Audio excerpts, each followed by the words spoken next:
భారతదేశంలోనే పేరున్న రెండు అతిపెద్ద స్కూల్ సిస్టమ్స్ అంటే కేవీఎస్ ఇంకా ఎన్వీఎస్ రెండూ కలిసి ఒకేసారి భారీ రిక్రూట్మెంట్ డ్రైవ్ను ప్రకటించాయి.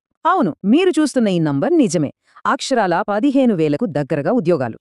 కేవీఎస్, ఎన్వీఎస్ రెండింటిలో కలిపి ఇన్ని ఖాళీలున్నాయి. ఇంకా ఈ సంఖ్య పెరిగే అవకాశం కూడా ఉందండోయ్. సో ఇది ఎంత పెద్ద అవకాశమో మీరే అర్థం చేసుకోండి. కేవీఎస్లో చూసుకుంటే అబ్బో, ప్రైమరీ టీచర్ అంటే పీఆర్టీ పోస్టులు ఏకంగా 3,300కు పైగా ఉన్నాయి. అలాగే టీజీటీ, పీజీటీ పోస్టులు కూడా భారీ సంఖ్యలోనే ఉన్నాయి. అంటే ప్రైమరీ నుంచి +2 వరకు దాదాపు ప్రతి స్థాయిలోనూ బోధించడానికి ఇక్కడ అవకాశాలున్నాయన్నమాట.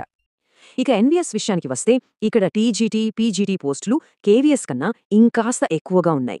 ముఖ్యంగా టీజీటీ పోస్టులు 3,400 దాటాయి. అంటే హయ్యర్ క్లాసులకు చెప్పాలనుకునే వారికి ఎన్వీఎస్లో ఇంకా మంచి అవకాశాలున్నాయని చెప్పొచ్చు. ఇది కేవలం టీచర్ల కోసమే అనుకుంటే పొరపాటే. ప్రిన్సిపల్స్, లైబ్రేరియన్లు, అడ్మినిస్ట్రేటివ్ స్టాఫ్, ల్యాబ్ అటెండెంట్లు ఇలా రకరకాల నాన్ టీచింగ్ ఉద్యోగాలు కూడా ఈ నోటిఫికేషన్లో చాలా ఉన్నాయి.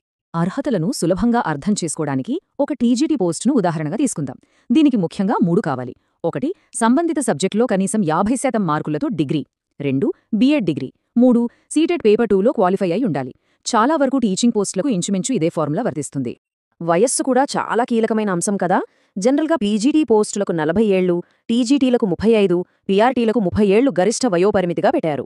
అయితే రిజర్వ్డ్ కేటగిరీల వారికి ప్రభుత్వ రూల్స్ ప్రకారం వయస్సులో సడలింపులుంటాయి. పీఆర్టీ, టీజీటీ పోస్టులకు సీటీఈటీ తప్పనిసరి. అంతేకాదు, అప్లికేషన్ చివరి తేదీ నాటికి మీ చేతిలో ఆ సీటీఈటీ సర్టిఫికేట్ ఉండాలి. ఇది లేకపోతే అప్లై చేయడానికి అర్హత ఉండదు. గుర్తుపెట్టుకోండి. సెలక్షన్ ప్రాసెస్ 2 దశల్లో ఉంటుంది. Tyre 1, tyre 2. టైర్ 1 పరీక్షా విధానం చూస్తే మొత్తం 100 ప్రశ్నలు 300 మార్కులు. అంటే ప్రతి కరెక్ట్ ఆన్సర్కి 3 మార్కులొస్తాయన్నమాట. ఇక్కడ రీజనింగ్, మ్యాథ్స్, జీకే, కంప్యూటర్స్ లాంటి జనరల్ టాపిక్స్తో పాటు లాంగ్వేజ్ స్కిల్స్ కూడా టెస్ట్ చేస్తారు. టైర్ 1 దాటిన తర్వాత పోస్టును బట్టి చివరి దశలు మారిపోతాయి. టీచింగ్ పోస్టులకు టైర్ 2 పరీక్ష అయ్యాక ఇంటర్వ్యూ ఉంటుంది. దీనికి 15% వెయిటేజీ ఉంటుంది. అదే జూనియర్ సెక్రటేరియట్ అసిస్టెంట్ లాంటి పోస్టులకు స్కిల్ టెస్ట్ ఉంటుంది. ఇది కేవలం క్వాలిఫై అయితే చాలు. ఈ తేదీలను తప్పకుండా క్యాలెండర్లో మార్క్ చేసుకోండి లేదా ఫోన్లో రిమైండర్ పెట్టుకోండి. అప్లికేషన్స్ నవంబర్ 14న మొదలై డిసెంబర్ 4తో ముగుస్తాయి. చివరి రోజు సర్వర్ సమస్యలు రావచ్చు. కాబట్టి ఆఖరి నిమిషం వరకు ఆగకుండా ముందే అప్లై చేయడం చాలా మంచిది. అప్లికేషన్ ఫీజు విషయానికొస్తే పీజీటీ, టీజీటీ పోస్టులకు సుమారు 2,000 రూపాయలు ఉంటుంది. అయితే ఎస్సీ, ఎస్టీ, దివ్యాంగులు, ఎక్స్ సర్వీస్మెన్ కేటగిరీల అభ్యర్థులకు ఫీజులో పెద్ద ఊరట ఉంది. వారు కేవలం 500 రూపాయల ప్రాసెసింగ్ ఫీజు చెల్లిస్తే సరిపోతుంది.